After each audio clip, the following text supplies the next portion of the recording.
जय श्री शनिदेव मित्रों, आपका अपने इस YouTube चैनल पर हार्दिक स्वागत है। तो चलिए आज हम चर्चा करेंगे श्री शनिदेव की महिमा के बारे में। सुनेंगे इनकी कथा व जानेंगे कैसे वे क्यों प्रचलित व प्रसिद्ध है सभी ग्रहों में श्री शनिदेव।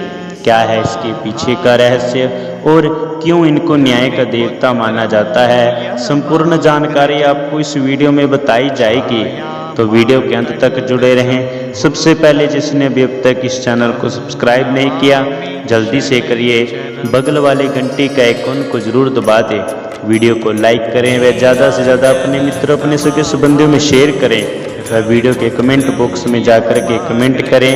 अगर आपका भी ऐसा ही कोई प्रश्न है, हमारे सनातन धर्म संबंधित, हमारी संस्कृति, ज्योतिष, ग्रह संबंधित कोई भी प्रश्न है तो कमेंट बॉक्स में जाकर के कमेंट करें। चलिए शुरू करते हैं। आज्ञा दे गुरुदेव ने देना शीश झुकाए, कथा कहूँ शनिदेव की भाषा सरल बनाए। बोली श्री शनिदेव भगवान की जय। एक बार सभी ग्रह एक साथ इकट्ठे हुए और आपस में बात करने लगे। कुछ विषयों पर बात करते करते वो एक विषय पर आकर रुक गए कि सबसे सम्मानित ग्रह कौन सा है। वो सब आपस में तर्क वितर्क करने लगे, लेकिन कोई नतीजा नहीं निकला। इसलिए उन्होंने इंद्रदेव के पास जाने का विचार किया। तो सभी ग्रह इंद्रदेव के पास गए और वो भी विस्मय में पड़ गए, क्योंकि अगर वो किसी को ऊंचा नीचा दिखाएंगे तो किसी भी ग्रह का कोप उन पर गिर सकता है। कुछ देर बाद विचार करने के बाद इंद्रदेव ने कहा, मान्यवरों, मैं इस प्रश्न का उत्तर देने में असमर्थ हूँ, लेकिन उज्जैनी नगर में विक्रमादित्य नाम का राजा है जो आपके प्रश्न का उत्तर दे सकता है। इस तरह इंद्रदेव के कहने पर सभी ग्रह राजा विक्रम के दरबार में गए। विक्रमादित्य उस समय का सबसे पसंदीदा राजा माना जाता था, क्योंकि वो अपने न्याय के लिए प्रसिद्ध था। जब उसने देखा कि सभी ग्रह उसके दरबार में आ रहे हैं तो वो तुरंत अपने सिंहासन से उठ गया और उन्हें अपने आसनों पर बैठने को कहा, लेकिन उन्होंने मना कर दिया। उन्होंने कहा, हम यहाँ तब तक आसनों पर नहीं बैठेंगे जब तक तुम ये न्याय न कर दो कि हम सब में से सबसे ऊंचा ग्रह कौन सा है। विक्रमादित्य भी ऐसा प्रश्न सुनकर विस्मय में पड़ गया, लेकिन फिर उसने एक योजना बनाई। उसने आसनों की एक कतार उसके सिंहासन से द्वार तक बनाई और उन्हें बैठने को कहा जब तक वो इसका निर्णय करते हैं। विक्रम के सबसे निकट वाले आसन पर बृहस्पति जी दौड़ते हुए जाकर बैठ गए। अगले आसन पर सूर्य, उसके बाद चंद्रमा, उसके बाद मंगल, फिर राहु, फिर केतु बैठ गए। शुक्रदेव 8वें आसन पर बैठ गए और अब अंतिम आसन बचा था और शनिदेव बच गए थे, लेकिन वो सबसे अंतिम था और द्वार के नज़दीक था, इसलिए शनिदेव ने वहां बैठने से मना कर दिया। विक्रम ने सोचा कि जो भी उस अंतिम आसन पर बैठकर विनम्रता दर्शाएगा उसे ही वो सबसे महान घोषित करेंगे, लेकिन शनिदेव के वहां नहीं बैठने से सब गड़बड़ हो गया। शनिदेव एक क्रोध वाले देवता हैं। जब वो वहाँ पर नहीं बैठे तो सभी ग्रह हंसने लग गए। शनिदेव ने इसे अपना अपमान मानते हुए बहुत क्रोधित हुए और विक्रम से कहा, तुमने इस तरह मेरा अपमान करके अच्छा नहीं किया। तुम मुझे क्या मानते हो? तुम मुझे अंत में बैठाने के लिए बुलाया है। एक बात ध्यान रखना कि किसी भी राशि में चंद्रमा 2.25 दिन, सूर्य, बुध और शुक्र केवल 15 दिन, मंगल 2 महीने, गुरु 13 महीने और राहु केतु 18 महीने तक रहते हैं, लेकिन मैं 7.5 साल तक किसी भी राशि में रहता हूँ। इसलिए तुम अब अपना ध्यान रखो, तुम्हें भी मेरे अपमान का दंड सहना पड़ेगा। राजा विक्रम कुछ दिनों तक बिना किसी मुसीबत के दिन गुजारे, लेकिन जल्द ही राजा के 7.5 शुरू हो गए। उन दिनों में एक अश्व व्यापारी वहां आया और वहां घोड़े बेचने के लिए रुका। राजा ने भी कुछ सुंदर घोड़े खुद के लिए खरीदे। उनमें से एक घोड़े का नाम भंवर था, जिसे राजा बहुत पसंद करता था। राजा उस घोड़े पर सवार हो गया और इधर उधर घूमने लगा। तभी कुछ देर बाद वो दौड़ता हुआ राजा को एक घने जंगल में छोड़कर भाग गया।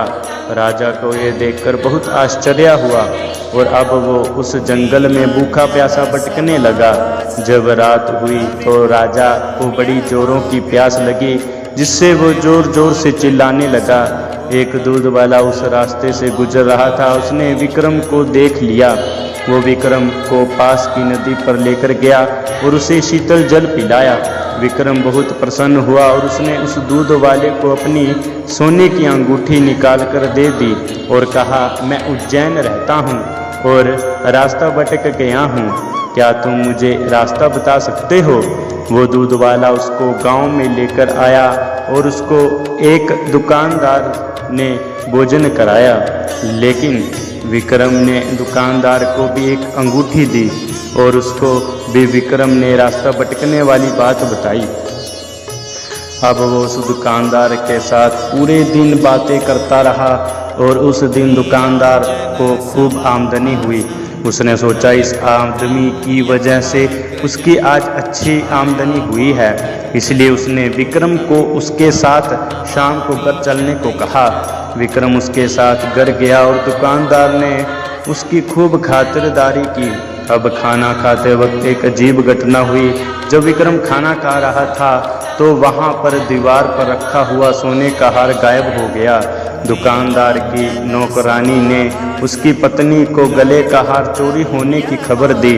जब दुकानदार ने ये बात सुनी तो उसने विक्रम से हार के बारे में पूछा, तो विक्रम के हार के बारे में कुछ भी पता होने से इनकार कर दिया। दुकानदार ने कहा, जब हार चोरी हुआ तब तक तुम्हारे अलावा यहाँ कोई बाहर का व्यक्ति नहीं था। तुम जल्दी बताओ कि वो हार कहाँ है?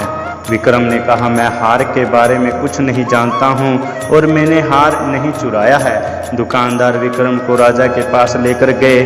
जब राजा ने विक्रम के बोले चेहरे को देखा तो उसने कहा, ये आदमी कुछ चोरी नहीं कर सकता है। इस तरह राजा ने विक्रम को आज़ाद कर दिया। अब विक्रम शहर में घूम रहा था, तभी के तेली ने उसे देखा और उसको अपने यहाँ काम करने के लिए पूछा। उस तेली ने विक्रम को काम के बदले रहने खाने की व्यवस्था देने को कहा। विक्रम राजी हो गया और वो तेली विक्रम को घर लेकर आ गया।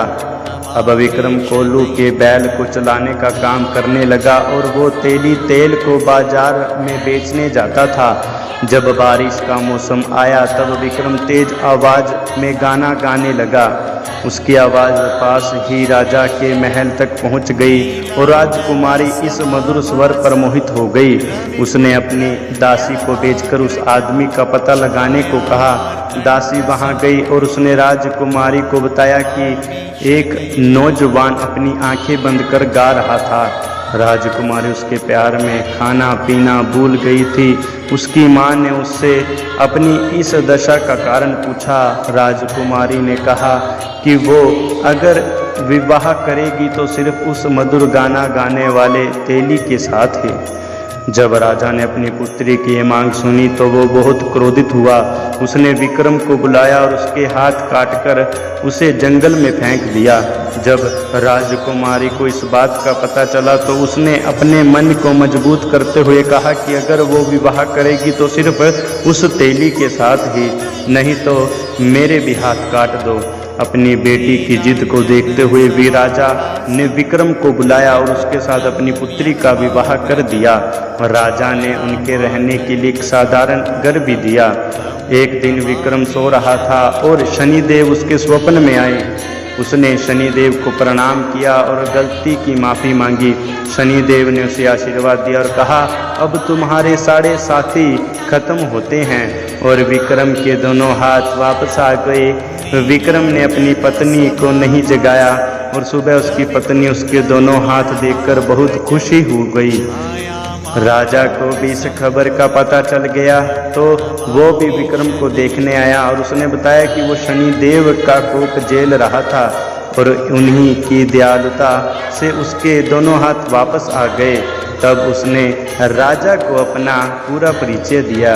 विक्रम का परिचय सुनकर राजा उसके चरणों में गिरकर क्षमा मांगने लगा। जब दुकानदार को इस बात का पता चला तो वो भी दौड़ता हुआ विक्रम के चरणों में गिर गए। विक्रम ने उस दुकानदार से कहा, घर जाओ, तुम्हें तुम्हारा हार वापस वही मिल जाएगा। दुकानदार घर गया और हार उसी जगह पर टंगा हुआ मिला। विक्रम ने राजा को वापस अपने प्रदेश लौटने को कहा। राजा ने उसे उपहार स्वरूप कई घोड़े, हाथी और दसियां देकर विदा किया। विक्रमादित्य की जनता अपने राजा के वापस लौटने पर बहुत प्रसन्न हुई। विक्रम ने अब नवग्रह की पूजा की और शनि देव को सबसे उच्च स्थान दिया। बोले श्री शनिदेव भगवान की जय। तो मित्रों, ये तो थी श्री शनिदेव भगवान की कथा। बताइए कैसी लगी, कमेंट बॉक्स में जाकर के जय श्री शनिदेव लिखना मत भूलिएगा। वीडियो को लाइक करें, ज़्यादा से ज़्यादा शेयर करें। अगर आप भी जानना चाहते हैं कि बार बार की मेहनत के बाद, संघर्ष के बाद भी सफलता नहीं मिल पा रही है, क्या आपकी भी कुंडली में शनि की 7.5 या डैया या शनि की क्रूर दृष्टि तो नहीं, तो अभी आपके सामने दिए हुए नंबर पर संपर्क करें और अपनी जन्म तिथि, जन्म समय व जन्म स्थान बता करके अपनी समस्याओं के निवारण का उपाय पाएं। चैनल को सब्सक्राइब करना मत भूलिएगा। मैं आगे भी आपके लिए ऐसी ही वीडियो लाता रहूँगा। जय श्री शनिदेव।